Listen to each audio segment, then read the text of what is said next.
buried in one of two African American sections of the Florence Cemetery, here in the southeast corner. There are few headstones, but ground-penetrating radar has found many unmarked graves.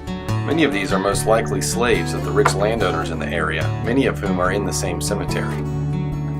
Bohannon was born into slavery in 1845. According to his enlistment papers, he lived in Woodford County, Kentucky, and was owned by a Miss McConnell. In 1864, the law in Kentucky that required men who had enlisted to either be free or have written permission from their owner was reversed. As a result, there was a flood of new recruits for the Union Army. Over 10,000 of them enlisted at Camp Nelson in central Kentucky. Bohannon was one of them. He joined the 12th United States Colored Heavy Artillery Unit. Many African American soldiers at Camp Nelson brought their families with them in the hope of gaining their freedom, and the Army had to construct a refugee camp for them. Abolitionist groups such as the American Missionary Association came to the aid of the soldiers' families.